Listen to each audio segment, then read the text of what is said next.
Bueno, buen día estudiantes de segundo de bachillerato de química del ITS Buceo. La clase de hoy es sobre el procesamiento de datos experimentales cuando hacemos una estandarización de un ácido fuerte. ¿Sí? Vamos a tomar como ejemplo que queremos estandarizar una solución diluida de ácido clorhídrico, la cual es aproximadamente 0,1 molar. Y para eso lo vamos a estandarizar con el patrón primario carbonato de sodio anhidro. ¿Ah? Entonces, tomando ese ejemplo, bueno, primeramente nos planteamos la ecuación química correspondiente a esa reacción. Luego vemos que en el punto equivalente, como la relación es 2 a 1, vemos entonces que en el punto equivalente los moles que se consuman de ácido va a ser igual a 2 veces los que se consuman del patrón primario, en este caso carbonato de sodio. Entonces, si sustituimos, en vez de poner cantidad química de ácido clorhídrico, lo sustituimos por molaridad del ácido clorhídrico por volumen del ácido clorhídrico, que sería el gasto. Y luego sería igual a 2 veces la cantidad química de carbonato de sodio. Por lo tanto, sustituimos la cantidad química de carbonato de sodio, el 2 lo mantenemos, y ponemos, en vez de cantidad química, masa de carbonato sobre masa molar del carbonato. Llegamos a esta relación matemática en el punto equivalente que me relaciona el volumen, el gasto de ácido clorhídrico que voy a tener en la bureta, con la masa de patrón primario que coloqué en el Erlenmeyer para hacer la valoración. De esta ecuación entonces voy a despejar, porque estoy en el procesamiento de datos experimentales, quiere decir que la actividad ya la realicé, ¿sí? No estoy en los cálculos previos, que eso lo vimos en la clase anterior, sino que de esta ecuación ahora mi interés va a ser despejar la molaridad del ácido, dado que es el objetivo. Entonces despejo, este volumen que está aquí, viene acá dividiendo, me queda esta ecuación. Por lo tanto, con esta ecuación voy a poder calcular cuál es la molaridad de ese ácido clorhídrico a partir de la masa de carbonato de sodio que mida en balanza analítica y del gasto de ácido clorhídrico que mida en la bureta. ¿Ah? Bien, ya también acá tengo entonces la ecuación que voy a utilizar para ese cálculo y entonces ya también acá abajo me planteo cómo voy a calcular la incertidumbre.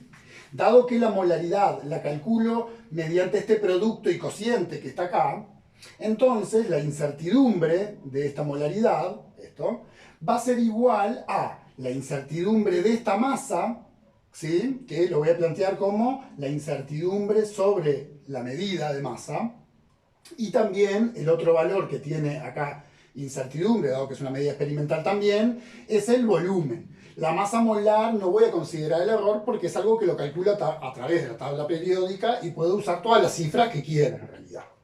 Por lo tanto, la incertidumbre de la molaridad me queda la incertidumbre de la masa sobre la masa de carbonato, más la incertidumbre del gasto de clorhídrico sobre el volumen de clorhídrico, sobre el gasto de clorhídrico, y todo esto multiplicado por la molaridad que me haya dado para ese ácido clorhídrico. Bien, esto ya lo teníamos planteado anteriormente cuando hicimos los cálculos previos, ¿sí? Ahora vamos a plantearnos acá.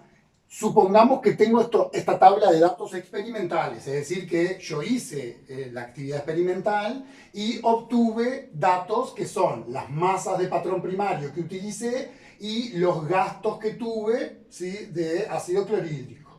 Siempre me va a convenir, para procesar los datos, armarme una tabla prolija porque me va a permitir procesar los datos de una manera más clara, ¿sí? Entonces fíjense en que en la tabla pongo la magnitud que estoy midiendo, en este caso la masa de carbonato, y ya también pongo la incertidumbre y las unidades en el encabezado de esa tabla. Así acá solamente coloco los valores numéricos correspondientes a esas masas. Lo mismo para el gasto de ácido clorhídrico, que señalo qué magnitud estoy midiendo, el volumen, de quién, de ácido clorhídrico, la incertidumbre y también la unidad de medida, en este caso mililitro, ¿no?, que sería el gasto. Y también ya me pongo en la tabla una columna para poner qué molaridad de ácido clorhídrico fui obteniendo con estos valores, mediante esta ecuación que tenemos aquí, calculada, y también con esta ecuación qué incertidumbres averigüé para cada una de esas molaridades. Entonces, por ejemplo, yo acá les planteé los cálculos, la tabla está completa, ya está todo calculado, pero les planteé para el primer caso el ejemplo de cómo lo calcularía. Entonces, si tomo el primer caso, tengo que la molaridad, voy a aplicar esta ecuación, la molaridad va a ser igual a 2 por la masa de carbonato, que en este caso es 0,2150, que es lo que coloqué aquí. Luego es dividido el volumen, el gasto de ácido clorhídrico, 40,65 mililitros, que cuando lo coloco acá en esta ecuación, tengo que recordar que aquí lo tengo que poner en litros, así que está pasado a litros, acá me queda como 0,04065 litros. Y lo multiplico eso por la masa molar del carbonato, que como verán no utilizo un valor redondeado, sino que al menos utilizo 5 cifras, porque como tengo 4 cifras en la masa, 4 cifras en el gasto, bueno, dejo una cifra más aún significativa en esa masa molar, para que, precisamente para que la incertidumbre de esta masa molar sea despreciable frente a estas, ¿tá? Bueno, hago el cálculo según esos datos experimentales, y me estaría dando, según la calculadora, toda esta chorrera de números, ¿sí? Obviamente esto es un valor de concentración y me da en unidades de mol por litro que se despejan de acá. Bien, entonces, tengo el cálculo de la molaridad y ahora voy a pasar a calcular la incertidumbre utilizando esta ecuación. Entonces, tengo que poner la incertidumbre de la masa. Bueno, la incertidumbre de la masa es esta, 0,0002, o sea, 2 por 10 a la menos 4, que es lo que coloqué acá. Dividido la masa, o sea, la incertidumbre dividido la masa, que es lo que coloqué acá. ¿Ah? Luego tengo que tomar la incertidumbre del volumen, que lo tengo acá, 0,01, y eso va dividido el gasto, en este caso los 40,65. Fíjense en que, si bien en esta ecuación el volumen lo tengo que poner en litros, en esta ecuación para calcular la incertidumbre, como estoy haciendo un cociente, si la incertidumbre la pongo en mililitros, el volumen lo pongo en mililitros, ¿sí? Lo importante es que estén en la misma unidad. Un error que a veces cometen, bastante común, es colocar la incertidumbre en mililitros y luego acá abajo ponen el volumen en litros. Entonces esto queda incoherente, ¿tá? Así que o ponen las dos cosas en litro o las dos cosas en mililitro. El cociente va a dar igual, lo que no pueden usar son unidades diferentes, ¿tá? Y luego, bueno, esto va multiplicado por el valor de molaridad que me había dado todo esto, así que lo pongo todo tal cual. Fíjense que hasta acá no hice ningún redondeo, ¿ah? Cuando hago este cálculo me da que la incertidumbre da esto. Entonces las incertidumbres se tienen que redondear para que me queden solo una cifra significativa. Por lo tanto, saco el resto de las unidades, me queda que la incertidumbre quedó 1 por 10 a la menos 4, o sea, 0,0001. Como la incertidumbre está en el cuarto lugar decimal, quiere decir que del valor este de concentración que calculé, yo tengo que también redondear entonces hasta el cuarto lugar decimal, porque quiere decir que este 8 que marqué aquí ya es incierto y puede variar en más o menos una unidad. Por lo tanto, las demás cifras, en este caso las elimino porque, como tengo que redondear hasta el cuarto lugar decimal, lo que está antes de ese 8 es un 1, por lo tanto por redondeo queda así como está. Y eso fue lo que puse entonces. Este valor, acá redondeado, fue el que puse aquí, y con esta incertidumbre que puse acá.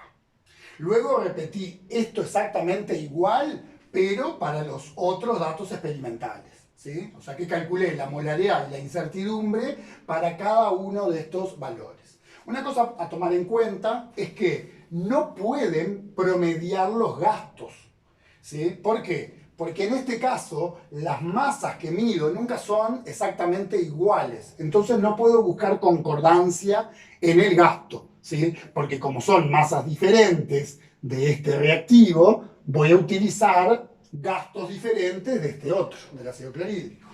Así que con cada par de valores yo calculo la molaridad y las incertidumbres. ¿Y luego qué voy a hacer? Bueno, fíjense que me quedó la primera 0,0998. El segundo valor me queda 0,0996. Este me queda 0,0950. Y este 0,0997. Entonces, este valor que está acá lo descarto por no ser concordante con los demás, ¿sí? ¿Qué quiere decir esto? Que aunque yo este valor le considere la incertidumbre y considere el rango en que puede oscilar la concentración, no se superpone a ninguno de estos valores. Por lo tanto, simplemente lo elimino por no ser concordante. Es un dato que quedó demasiado alejado de todos los demás, ¿sí? Bien, entonces, finalmente me fijo en el valor este más chico, que es 0,0996, que puede llegar, considerando la incertidumbre, hasta 0,0997, ¿sí? Y este valor, que es el más grande, ¿sí? Porque el otro estaría entre medio, este valor también, si le resto esto, llega hasta 997. Quiere decir que el valor más chico y el más grande, ¿sí? Considerando las incertidumbres, llegan a solaparse. Entonces los considero concordantes y este que está entre medio, por lo tanto, también lo es. Entonces, finalmente, lo que voy a hacer para dar el resultado final de qué concentración exacta me quedó ese ácido clorhídrico que estandaricé. Bueno, lo que voy a hacer es tomar los tres valores, en este caso concordantes, y promediarlos. ¿Sí? El promedio de este y este, me queda 0,0997. Y también hago el promedio de las incertidumbres que hayan sido concordantes y entonces finalmente el resultado me queda esto que está aquí, ¿no? Bueno, hasta aquí llega la explicación, espero haber sido lo más claro posible y cualquier cosa me consultan por el grupo.